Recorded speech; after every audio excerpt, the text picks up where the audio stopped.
Magandang hapon po sa ating lahat. Kasama po natin uli si Kuya Ariel. Si Kuya Ariel po kasi medyo malabo, talagang Malabo na po talaga. malabo na po daw yung kanyang mata. Kaya unti-unti po siyang nabubulag, ganun ba? Opo. Pina-check up to, sabi po ni doktora, ooperahin na daw po sana. Eh sabi ko po, Dok, hindi ko po kayang magpa-opera kasi nag-isa lang po ako sa buhay. Hindi ko kayang magpangilin, hindi ko kayang ipangilin yung mata ko kasi nga, siyempre magtatrabaho po ako, nagtatanim lang ako ng palay, ganun. Paano opera ang gagawin ninyo sa akin kung ganun po ang magiging sistema? Sabi po ni doktora, o sige, resetahan kita ng gamot. Sabi niya gano'n, 4 na pang patak, pero gagamitin mo ito, sabi niya lahat para malusaw yung katarata mo. Sabi pa niya noon. So katarata po yung pinaka-sakit niyo po sa mata? Opo, katarata po talaga ito. So sabi po niya, o sige, sabi niya, bilhin mo tong gamot na to. Kasi nga lang, wala naman po akong kakayanang mabili nga yung gamot. Magkano po ba yan? 580 po yata yung isa doon, 4. Ilang beses po? Basta po dire-diretso. Opo, ganun ang naging sistema po at sinabi po ni doktora. Sa Sanusi po yun. Kaya sabi ko nga sa kanya, Dok, pasensya na po, hindi ko magagawa kako ginagawa ninyo. Sabi, gusto mo na bang mabulag? Kung po pwede po, hindi pa po sana. Sabi ko, kasi nga po, marami pang nangangailangan ka ako sa akin, sabi ko. Sabi niya, gawin mo ito, sabi niya.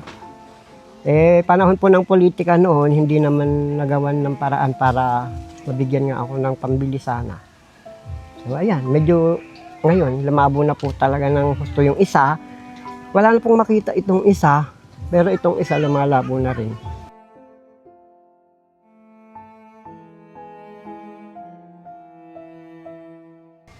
Ano pong nararamdaman nyo ngayon at kundi-kundi pong nawawala yung paningin nyo?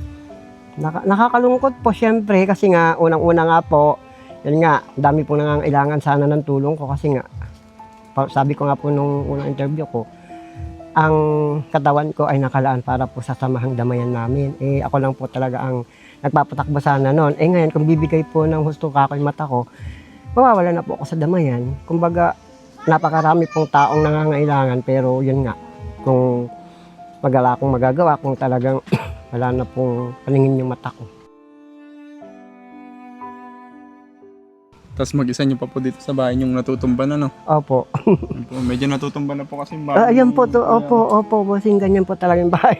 Noon nga pong bumagyo, talagang lakas loob lang po akong natulog dyan kahit na medyo malakas ang ulan. Butas-butas pa po, no? Tapos, mababa lang talaga, no? Yung bahay niya, no? Nakatagilid na po siya kaya ganyang mababa. Magtitiis pa ako sa init pag mainit, and then malamig pag talagang malamig. Hindi naman na po kayo makatrabaho ng Wala na po. Hindi na po ako nakapagtatanim, so siguro, ewan ko lang kung anong magiging buhay ko, kung sakasakali talagang umigay na yung mata ko kasi nga sa tanim lang naman ako umaasa. Pero noon talaga, nung kabataan ko, ang dami kong trabaho. Nanggaling ako sa mga marketing, yan. Naging mga... Titinda ka siguro sa bundati. Hindi po. Yung libre. Hindi po. Hindi bossing. Ang tinitinda ko noon ay mga spare parts po ng TV. Kung saan po ako nakakarating noon na branches, Tarlac, Pangasinan. Karating ko po yan noon nung medyo bata-bata pa po ako. Sa edad ko po kasi ngayon na ito, mag-57 na po ako sa May. Talagang parang... Ilan pa? 57. 57 na ba? Ay, ganito na lang po. Pwede po kayong humingi ng tulong po sa mga taong nakapanood po sa inyo, baka may maawa po sa inyo. Sige po. Bigyan po tayo ng pangpagamot nyo para po hindi po kayo mabulag. Opo. Pwede pa rin humingi ng tulong. Sa mga nakakarinig po, sana po talaga tulungan niyo po ako kasi mahalaga po yung liwanag ng mga mata ko kung maibabalik. Kasi hindi lang po isa, dalawa, tatlo o ilan pong pamilya at tao po ang matutulungan ko pa in case na bumalik po yung liwanag ng mga mata ko. Kasi nga po, una-una, nasa Porok po ako, nasa Saman po ako ng Damayan. So hindi ko po magagawang tumulong sa ibang tao kung ganito po talaga kalabo yung mata ko. Sa pagko-collection po kasi minsan pag sumusumpong po yung pagdilim ng mata ko, nalalaglag na po ako sa kanal, hindi ko alam. Natatapakan ko na po yung kanal.